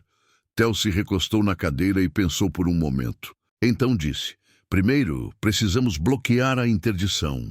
Se Eduardo conseguir que um juiz o declare incapaz, perdemos tudo. Vou entrar com um pedido de liminar de emergência. Segundo, precisamos de mais testemunhas. Jéssica é fundamental, mas uma pessoa não é suficiente. Precisamos de gente de dentro da empresa, acionistas leais a você, alguém da família que possa depor a seu favor. Pensei novamente em Benjamin, aquele que partiu para Recife há 10 anos, porque não suportava a personalidade de Eduardo. Aquele que não veio ao funeral da mãe porque se atrasou para o aeroporto. Ou assim ele disse. Theo me deixou usar seu telefone e disquei o número de Benjamin. Tocou 4 vezes. Pensei que ele não atenderia. Então ouvi sua voz rouca e cansada. Alô? Eu disse: Benjamin. Sou eu, seu pai. Um longo silêncio. Então ele disse: Pai? O que houve? Você está bem? Eu disse que não estava bem, que seu irmão estava me destruindo. Contei-lhe tudo, o golpe, Os cartões, o banco, o restaurante, a empresa, os documentos de Jéssica, a interdição, tudo. Falei por 15 minutos seguidos e ele ouviu em silêncio. Quando terminei, houve outra longa pausa. Pensei que ele diria que não podia se envolver, que tinha sua vida em Recife, que isso era entre Eduardo e eu. Mas então ele disse algo que me quebrou. Estou a caminho, pai. Perdoe-me por não ter ido antes. Eu sabia que algo estava errado, mas tive medo do Eduardo. Sempre tive medo dele. 2 dias depois, Benjamin chegou a Juiz de Fora. Eu o vi entrar pela porta do escritório de Theo e senti meus joelhos fraquejarem. Ele estava mais magro do que eu me lembrava, com cabelos grisalhos nas têmporas e rugas ao redor dos olhos. Mas ainda tinha o mesmo rosto de quando era menino, o mesmo rosto de Lia. Ele caminhou até mim e me abraçou forte, sem dizer uma palavra. Senti meus ombros tremerem e percebi que estava chorando. Ele também estava. Ficamos ali por um longo tempo, abraçados no meio do escritório de Theo, chorando como 2 crianças perdidas. Então ele se afastou, me olhou nos olhos e disse: "Não vou te deixar sozinho, pai. Eu prometo. Vamos acabar com isso juntos." E pela primeira vez em semanas, senti que podia vencer. Nos 3 dias seguintes, trabalhamos sem parar. Theo preparou o processo e o pedido de liminar. Benjamin contatou 3 antigos acionistas da empresa que sempre foram leais a mim. O Sr. Pereira, que foi meu primeiro sócio, o Sr. Almeida, meu primo de 2º grau, e o Sr. Nogueira, um investidor que entrou nos anos 90. Todos os 3 concordaram em me apoiar. Jéssica, enquanto isso, continuava a reunir provas. Todas as noites, ela me enviava e-mails criptografados com mais documentos do computador de Eduardo. Contratos, transferências, mensagens com Vitor Almeida. Tudo estava se somando. Tudo estava se encaixando. Parecia que o plano estava funcionando. Parecia que íamos conseguir. Mas na quinta-feira de manhã, tudo desmoronou. Jéssica desapareceu. Tentei ligar para o celular dela. Desligado. Enviei mensagens. Sem resposta. Escrevi para seu e-mail. Nada. Liguei para a casa e a empregada atendeu. Ela me disse que Dona Jéssica havia saído cedo com o Sr. Eduardo e não tinha voltado, que levou uma pequena mala. Que o Sr. Eduardo disse que iam para Belo Horizonte por alguns dias. Senti um buraco no estômago. Algo estava errado, muito errado. Disse a Theo e Benjamin para virem comigo. Dirigimos até a casa de Eduardo no condomínio das Laranjeiras. Toquei a campainha, esperei. A porta se abriu e lá estava ele, meu filho mais velho, com um sorriso que me gelou até os ossos. Eduardo se encostou no batente da porta e me olhou com uma calma assustadora. Ele disse: "Pai, que surpresa! O que está fazendo aqui?" Eu disse que estava procurando por Jéssica, que precisava falar com ela. Ele alargou o sorriso, um sorriso de lobo. "Ah, a Jéssica! Sim, ela está descansando. Levei-a para uma clínica em Belo Horizonte, um lugar muito agradável, muito tranquilo. O estresse do luto realmente a afetou, sabe?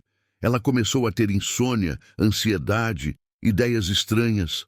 O médico disse que ela precisava de repouso, algumas semanas de internação para o seu próprio bem." Olhei-o nos olhos. Eu sabia exatamente o que ele tinha feito. Jéssica não estava doente. Jéssica o havia traído e ele se vingou.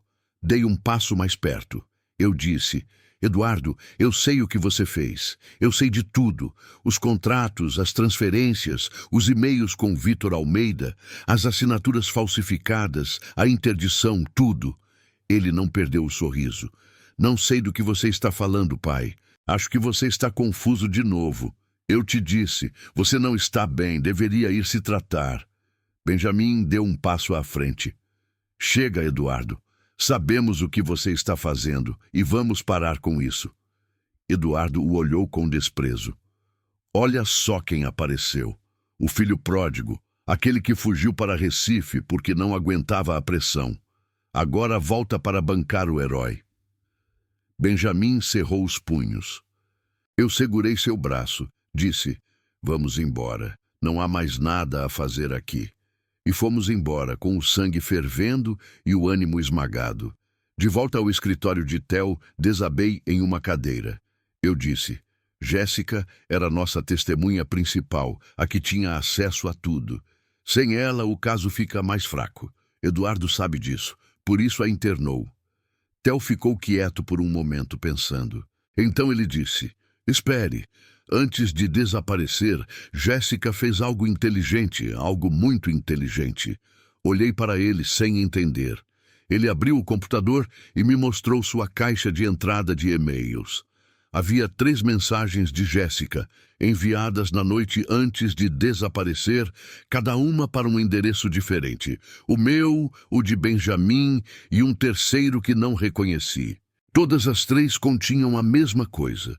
Cópias de todos os documentos, todos os e-mails, todas as provas. Jéssica havia enviado backups como um seguro caso algo acontecesse com ela. Theo fechou o computador e olhou para mim. Ele disse: sua nora sabia que isso poderia acontecer. Sabia que Eduardo descobriria mais cedo ou mais tarde. Por isso ela enviou tudo antes. As provas estão seguras. O caso ainda está de pé. Senti um alívio que afrouxou meus músculos, mas também senti uma angústia porque Jéssica ainda estava trancada em uma clínica em Belo Horizonte, sozinha, com medo, pagando o preço por ter me ajudado. Eu disse a Theo: temos que tirá-la de lá. Ele assentiu. Vou pedir uma ordem judicial, mas preciso de mais. Preciso de algo que prove que a internação foi forçada. Preciso de outra testemunha. Eu me calei. Outra testemunha. Quem mais sabia o que estava acontecendo?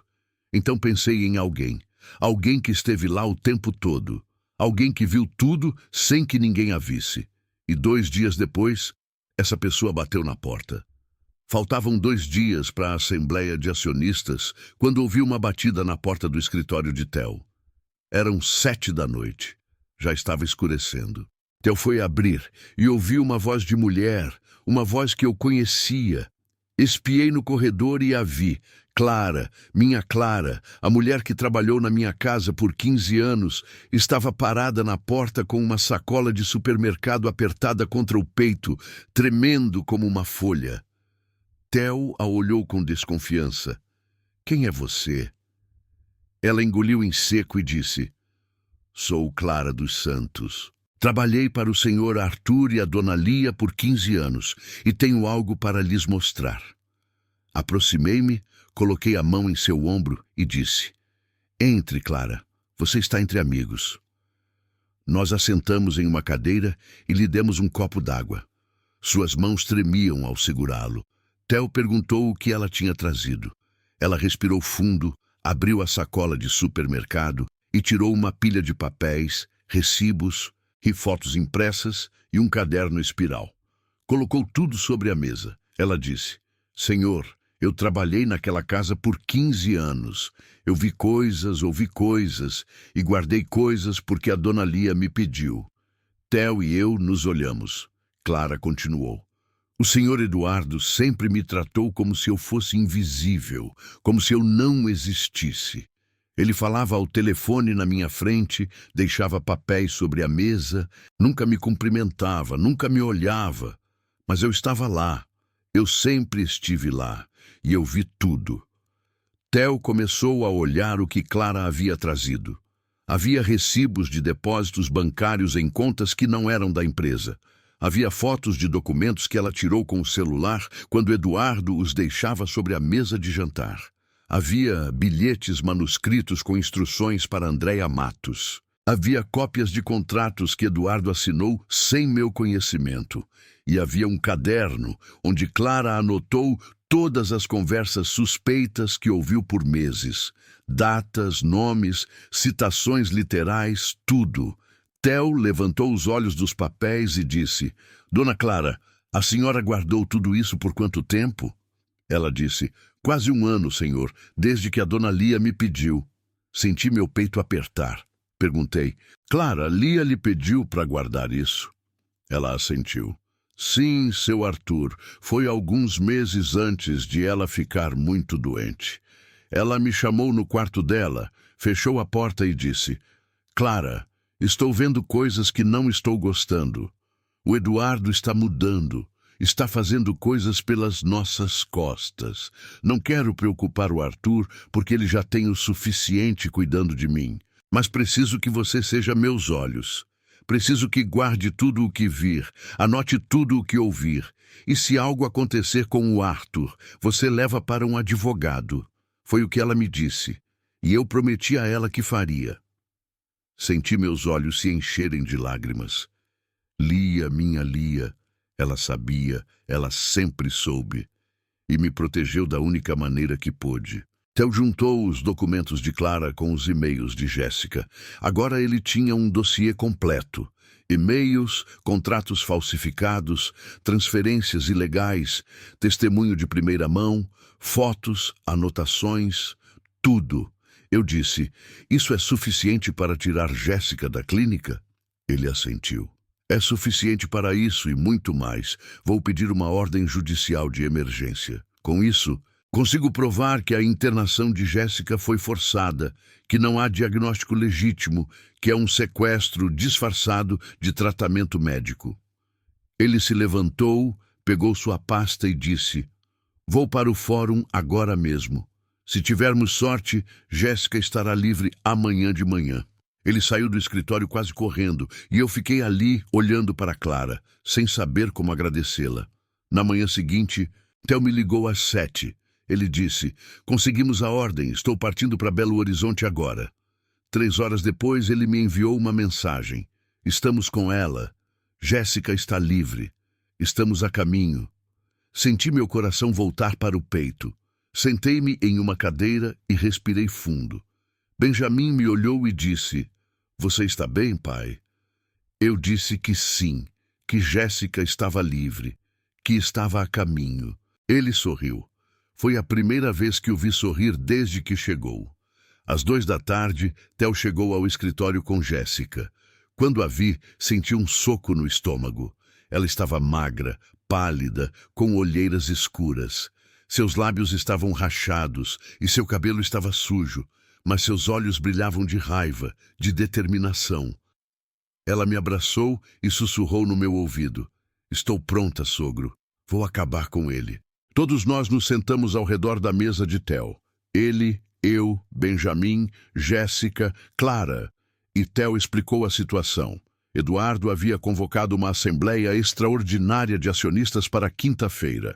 Nessa assembleia, ele apresentaria uma moção para me destituir como presidente da empresa por incapacidade mental.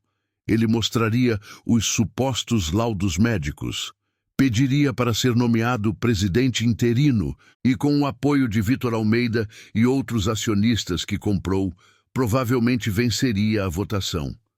Se isso acontecesse, eu perderia a empresa, perderia tudo, e Eduardo sairia impune. Theo olhou para todos nós e disse: Mas nós vamos estar lá, e vamos entrar com tudo. Theo explicou o plano. Ele chegaria à Assembleia com uma ordem judicial impedindo qualquer moção relacionada à minha suposta incapacidade. Apresentaria as provas de fraude, os e-mails, os contratos falsificados, as transferências ilegais.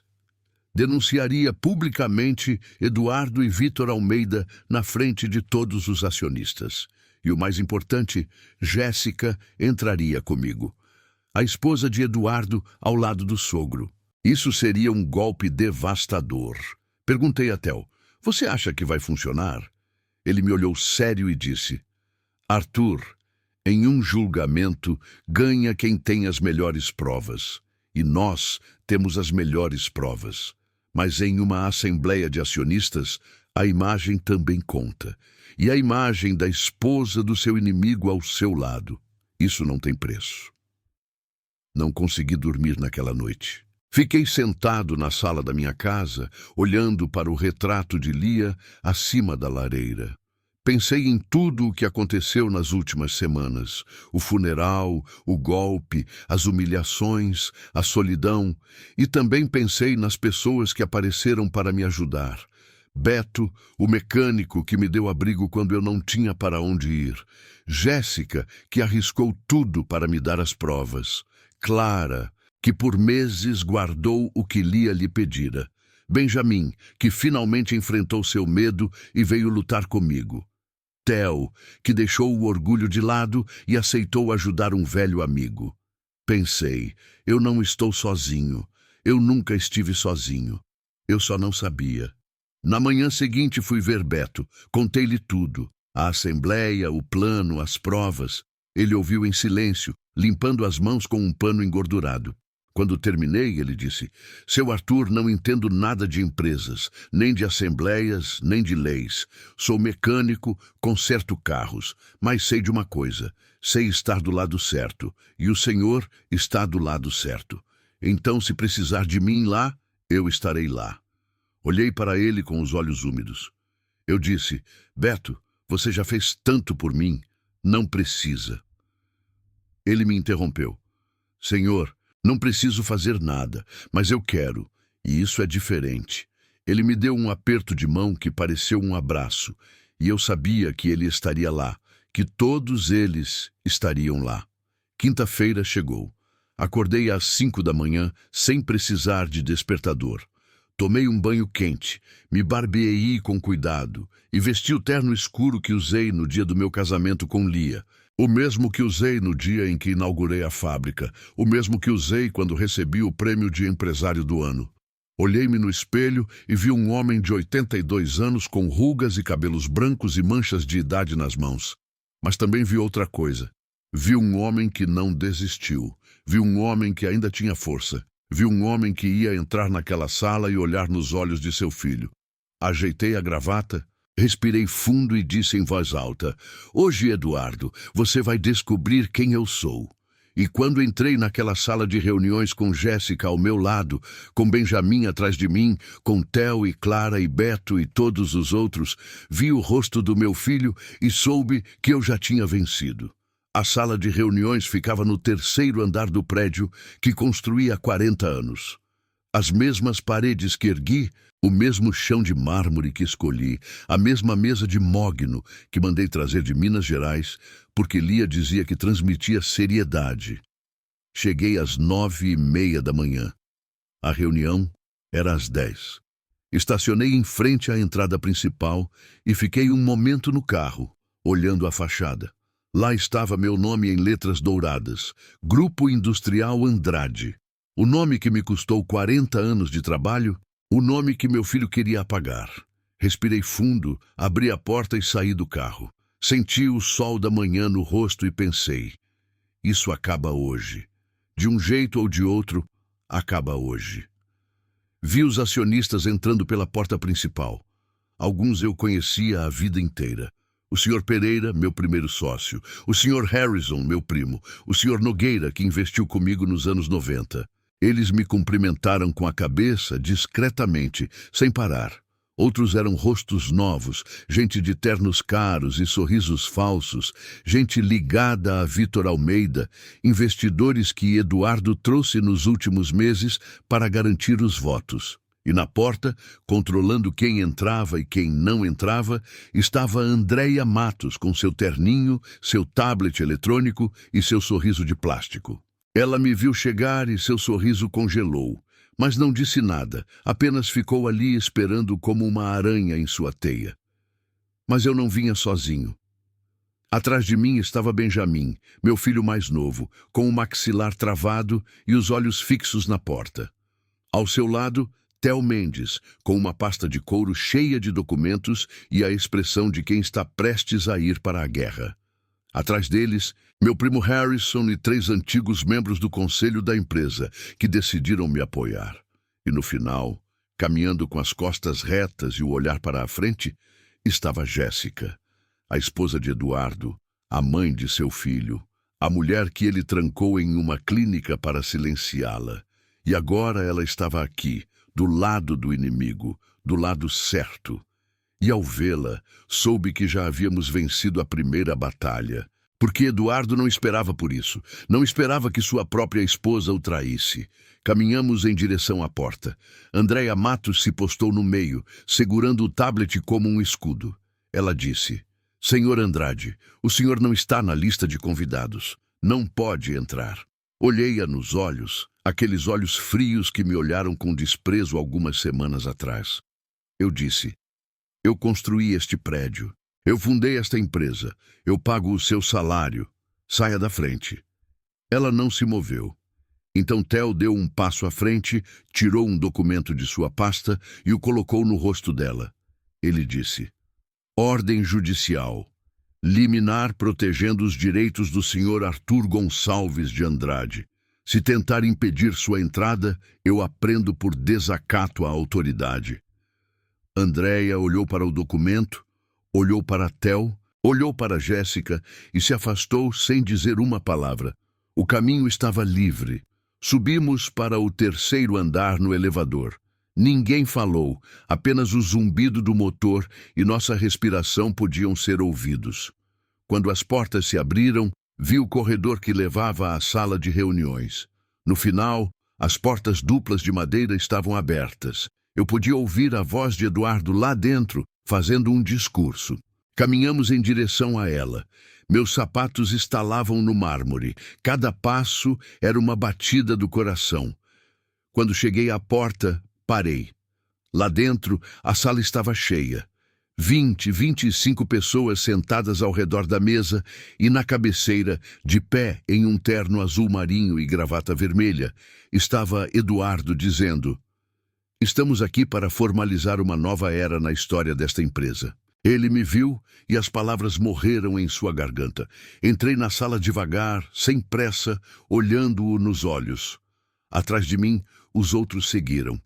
Benjamin, Theo, Harrison, Jéssica, os membros do conselho e, por último, Beto, em seu macacão limpo e suas mãos de mecânico, que ficou perto da porta como um guardião. Eduardo me encarou sem piscar. Então ele olhou para Jéssica e eu vi seu rosto desmoronar, como se tivesse levado um soco no estômago. Caminhei até a frente da sala e parei diante dele. Theo colocou a pasta sobre a mesa, abriu-a e tirou uma pilha de documentos. Ele os soltou com um baque seco e disse em voz alta para que todos ouvissem: O senhor Arthur Gonçalves de Andrade é o único e legal presidente desta empresa. Aqui estão as provas de fraude corporativa, falsificação de documentos e tentativa de interdição ilegal, cometidas por Eduardo Andrade e Vitor Almeida. O silêncio foi total. Ninguém respirava. Vitor Almeida, que estava sentado perto de Eduardo, saltou de pé. Ele disse: Isso é ridículo. É calúnia. Você não pode simplesmente entrar aqui. E Theo o cortou, levantando a mão. Senhor Almeida, seu nome aparece em 47 e-mails detalhando o plano para despojar o senhor Andrade de sua empresa por meio de fraude. Também aparece em contratos de compra de ações que o senhor Andrade nunca assinou. Sugiro que ligue para seu advogado. Você vai precisar de um. Almeida se calou, abriu a boca e a fechou. Então se virou para Eduardo, procurando apoio, mas Eduardo não o estava olhando. Eduardo estava me olhando, e em seus olhos havia algo que eu nunca tinha visto antes: medo. Theo continuou falando. Explicou cada documento, cada e-mail, cada contrato falsificado. Mostrou as transferências ilegais, os pedidos de avaliações psiquiátricas, o plano para trancar Jéssica na clínica em Belo Horizonte. Tudo. Os acionistas ouviram em silêncio, com rostos horrorizados. Alguns olhavam para Eduardo, outros para o chão. Quando Theo terminou, ele apontou para Jéssica e disse: A senhora Jéssica Andrade, esposa do acusado, forneceu estas provas voluntariamente. Ela foi internada contra sua vontade em uma clínica psiquiátrica em Belo Horizonte como retaliação por denunciar esses crimes. Foi libertada há 2 dias por ordem judicial. Ele olhou ao redor da sala e finalizou: A própria esposa de Eduardo Andrade não suportou ver no que seu marido havia se transformado. É por isso que ela está aqui, do lado certo. Eduardo ainda estava de pé na cabeceira da mesa, mas não parecia mais o mesmo. Seus ombros haviam caído, seu rosto ficara cinza. Ele me olhou com uma mistura de ódio e derrota. Dei um passo mais perto, olhei-o nos olhos. Aqueles olhos que um dia foram os de um menino me pedindo para ensiná-lo a andar de bicicleta. Aqueles olhos que agora eram os de um estranho. E eu disse devagar, para que cada palavra penetrasse. No dia seguinte ao enterro da sua mãe, você sentou na minha sala e me disse: "A sua vida boa acabou, pai. Você se lembra?" Ele não respondeu. Eu continuei. "Pois hoje, filho, você descobre uma coisa.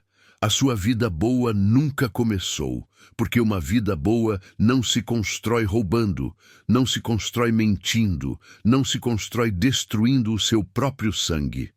Eduardo baixou a cabeça. Não disse nada. Não tinha o que dizer. Andréa Matos havia desaparecido pela porta dos fundos. Vítor Almeida estava esparramado em sua cadeira com o celular na mão, discando desesperadamente. Os acionistas se olhavam sem saber o que fazer. Então o Sr. Pereira, meu primeiro sócio, o homem que esteve comigo desde o início, levantou-se, olhou para mim e disse: "Arthur, esta empresa sempre foi sua, e ainda é.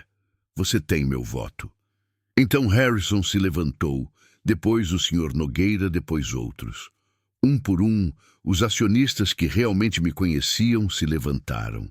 Alguns aplaudiram, outros assentiram com a cabeça, e eu apenas fiquei ali, em frente ao meu filho derrotado, sentindo o peso que carreguei por semanas finalmente se levantar dos meus ombros. Não sorri, não comemorei, não gritei de alegria. Apenas respirei fundo e olhei ao meu redor. Vi Benjamin com os olhos úmidos e um sorriso trêmulo. Vi Theo fechando sua pasta com a satisfação do trabalho bem feito. Vi Jéssica, pálida mas firme, olhando para o marido com uma expressão que não era de ódio, mas de pena. Vi Clara, que havia entrado no final sem que eu percebesse, de pé ao lado de Beto, perto da porta, enxugando os olhos com um lenço. E vi Beto, o mecânico que me deu abrigo quando eu não tinha para onde ir, olhando para mim com orgulho, como se eu fosse seu próprio pai.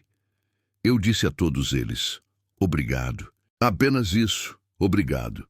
Então levantei os olhos para o teto, para onde imaginei que Lia estava, e pensei: conseguimos, meu amor. Conseguimos juntos, como sempre. Mas a história ainda não havia acabado. Faltava uma última conversa, a mais difícil de todas. 2 dias depois da assembleia, liguei para Eduardo e pedi que viesse à casa. Apenas ele. Sem advogados, sem Jéssica, sem ninguém. Eu queria falar com meu filho uma última vez. Queria olhá-lo nos olhos e entender. Ele concordou. Chegou às 5 da tarde, quando o sol já estava se pondo e uma luz dourada entrava pelas janelas. Abri a porta e o vi. Estava magro, com olheiras profundas, a gravata frouxa, o terno amassado.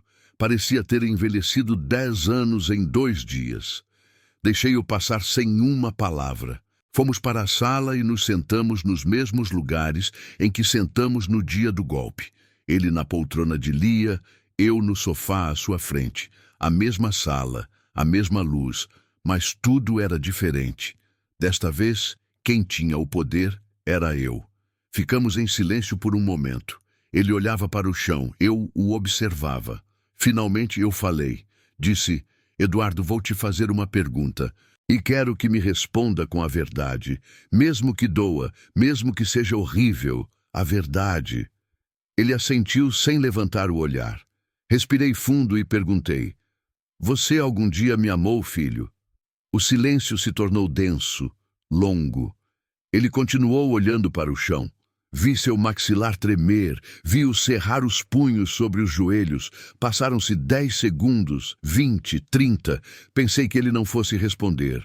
Mas então ele levantou a cabeça e encontrou meus olhos. E o que eu vi ali partiu meu coração. Não era maldade, não era ódio. Era dor. Uma dor antiga, profunda, apodrecida. Eduardo falou devagar com a voz rouca. Eu não sei, pai. Não sei se algum dia te amei. O que eu sei é que sempre quis ser como você. Desde criança, eu queria que você me olhasse como olhava para a empresa. Queria que você se orgulhasse de mim como se orgulhava das suas conquistas. Mas eu nunca consegui. Nunca fui o suficiente. Benjamin era o sensível, o bom, o que era como a mamãe. E eu era o ambicioso, o duro, o que nunca fazia nada direito. Toda vez que eu tentava algo, você me corrigia. Toda vez que eu propunha algo, você melhorava. Você nunca me deixou vencer, nunca me deixou brilhar. E isso foi me apodrecendo por dentro, até que um dia eu percebi que o único jeito de ser como você era tirar tudo de você. Eu ouvi sem interromper. Cada palavra era como uma faca, mas não de raiva, de tristeza, porque eu percebi que ele tinha razão. Não no que ele fez. Não há justificativa para isso, mas no que ele sentia. Eu o vi como meu herdeiro, não como meu filho. Eu o treinei para assumir meu lugar, mas nunca perguntei se ele queria esse lugar. Nunca perguntei com o que ele sonhava, do que precisava, o que o machucava. Criei-o para ser forte, mas não o ensinei a pedir ajuda. Criei-o para vencer, mas não o ensinei a perder. E ele se tornou isso. Um homem que não sabia nada além de destruir, porque nunca aprendeu a construir sobre suas próprias bases, apenas sobre as minhas. Eu disse, Eduardo, o que você fez é imperdoável. Você tentou me roubar, tentou me internar, tentou me apagar e fez isso enquanto sua mãe morria em um hospital. Eu nunca vou esquecer isso. Ele assentiu sem dizer uma palavra. Eu continuei, mas você é meu filho. E não quero te ver na prisão. Não quero que o Lucas cresça visitando o pai em um presídio. Então vou te dar uma saída. Uma única saída. Ele me olhou com os olhos arregalados. Eu disse, você vai renunciar à empresa hoje. Vai devolver cada centavo que desviou. Vai pedir perdão a Jéssica, de joelhos se for preciso. E vai desaparecer por um tempo, para algum lugar longe, onde ninguém te conheça, onde possa recomeçar. Se fizer tudo isso, eu retiro as acusações, e isso acaba aqui. Eduardo me olhou em silêncio, então perguntou, e se eu não aceitar? Olhei-o nos olhos e disse, então eu deixo a justiça decidir. Theo tem tudo pronto para entrar com o processo. Fraude corporativa, falsificação de documentos, sequestro. Você irá a julgamento e você vai perder. Não por minha causa, mas por causa das provas. E quando perder, irá para a prisão. Mínimo de 5 anos, máximo de 15. Então você decide, filho. Pode desaparecer com dignidade ou pode desaparecer em uma cela. Ele ficou quieto por um longo momento. Vi suas mãos tremerem, vi-o cerrar o maxilar, vi-o olhar ao redor da sala como se procurasse uma saída que não existia. Finalmente ele se levantou, olhou para mim e disse, eu aceito. Então caminhou até a porta e saiu sem se despedir, sem olhar para trás, sem mais uma palavra. Essa foi a última vez que vi Eduardo. Uma semana depois, ele assinou sua renúncia em um cartório. Devolveu o dinheiro desviado, a maior parte, pois Vitor Almeida já havia gastado uma parte. Escreveu uma carta a Jéssica pedindo perdão e partiu para a Espanha. Para Madrid, me disseram. Ele tem um contato lá que lhe conseguiu um emprego com importações. Não sei como ele está, não pergunto. Lucas ficou com Jéssica. Às vezes ele me visita aos domingos. Não conversamos muito, mas ele está lá. E isso é alguma coisa. Jéssica pediu o divórcio e o conseguiu em 3 meses. Eu fiz o que tinha que fazer. Dei a ela 10% das ações da empresa. Ela não quis aceitar. Disse que não fez por dinheiro. Eu disse, eu sei, é por isso que estou te dando. Agora, ela tem uma bela casa no centro com um jardim para o Lucas. Abriu uma galeria de arte com uma sócia. Ela está bem, sorri mais. Às vezes, ela vem tomar um café e conversamos sobre Lia, sobre os velhos tempos, sobre o que ela fez por mim quando ninguém mais se atreveu. E eu sempre lhe digo a mesma coisa. Obrigado, minha querida. Sem você, eu não estaria aqui. Fiquei como presidente da empresa por mais 6 meses. Apenas o tempo de colocar tudo em ordem, de fechar os maus contratos, de me livrar do pessoal de Vitor Almeida, de restaurar a confiança nos acionistas que se assustaram e de fazer algo que eu me devia. Mandei reformar a oficina de Beto. Telhado novo, piso de cimento polido, ferramentas de última geração, uma placa com o nome dele na entrada. Ele não quis aceitar. Disse que estava bem como estava, que não precisava de nada. Eu disse a ele: Beto, você me deu abrigo quando eu não tinha para onde ir. Me deu café quando eu não podia pagar nem por um pão. Me deu dignidade quando meu próprio filho a havia tirado de mim. Isso não é caridade, é justiça. Ele ficou quieto por um momento. Então me deu um aperto de mão e disse: Tudo bem, senhor, mas o café de domingo ainda é por conta da casa. Quando tudo na empresa estava estável, chamei Benjamin ao meu escritório. Sentei-o à minha frente e disse: Filho, eu já fiz a minha parte. 42 anos à frente desta empresa. Não tenho mais forças para isso. Quero ir para casa. Quero cuidar das rosas da sua mãe. Quero viver o que me resta de vida em paz. Então a empresa é sua. Ele me olhou com os olhos úmidos e disse: Eu quero, pai. E prometo que vou cuidar dela. Assinamos os papéis naquela mesma tarde. Hoje, minha vida é tranquila. Acordo cedo, como sempre. Tomo café da manhã sozinho na cozinha com o rádio baixo. Saio para o jardim para regar as rosas que Lia plantou há 30 anos. Eu as podo. Converso com elas, conto como tudo está indo. Depois me sento no banco de ferro que compramos em uma viagem a Ouro Preto e fico olhando o céu por um tempo. Às 11, Clara chega. Ela voltou a trabalhar para mim no mês passado. Dobrei seu salário e lhe dei sua própria chave. Ela não é mais minha funcionária, é minha família. Aos domingos vou à oficina de Beto. Tomamos café em suas canecas de alumínio e conversamos sobre tudo e sobre nada. Às vezes, ele me ajuda a consertar algo no carro. Às vezes, apenas ficamos em silêncio ouvindo o rádio. E está tudo bem, está tudo bem. As pessoas me perguntam se eu odeio Eduardo, se quero vê-lo destruído, se estou feliz por ele ter perdido tudo. E a verdade é que não. Eu não o odeio. Não consigo. Ele é meu filho. Tem meu sangue, tem o nariz de Lia, tem as mãos do meu pai. Como posso odiar isso? O ódio é uma prisão e eu já estive preso por muito tempo. Mas também não o perdoo. Ainda não. Talvez nunca. Porque perdoar não é esquecer. Perdoar é se livrar do peso para poder caminhar. E eu me livrei do peso, mas não esqueci o que aconteceu.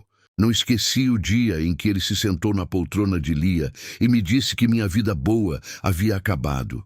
Não esqueci as humilhações, não esqueci as mentiras, não esqueci Jéssica trancada em uma clínica. Isso não se esquece. Você carrega. Mas pode carregar sem que isso te esmague. Se alguém que está passando por algo semelhante me pedisse um conselho, eu diria isto: não desista. Mesmo que seu próprio sangue o traia, mesmo que lhe tirem tudo, mesmo que lhe digam que você está louco, mesmo que o olhem com pena, mesmo que fechem todas as portas na sua cara, mesmo que o deixem completamente sozinho, você ainda é você. Seu nome, sua história, sua dignidade. Ninguém pode roubar isso de você. Podem levar seu dinheiro, podem levar sua empresa, podem levar sua reputação, mas não podem levar quem você é. E se você se mantiver de pé, se não desistir, se pedir ajuda, mesmo que tenha vergonha, você encontrará pessoas boas. Pessoas como Beto, pessoas como Theo, pessoas como Clara. Pessoas que aparecem quando você mais precisa. E com essas pessoas você pode lutar e pode vencer. Eu venci. Aos 82 anos, sem dinheiro, sem telefone, sem acesso às minhas contas, eu venci. Então você também pode. E você que me ouviu até aqui, já foi traído por alguém da sua própria família? O que você fez? O que faria diferente se pudesse voltar atrás? Deixe sua resposta nos comentários.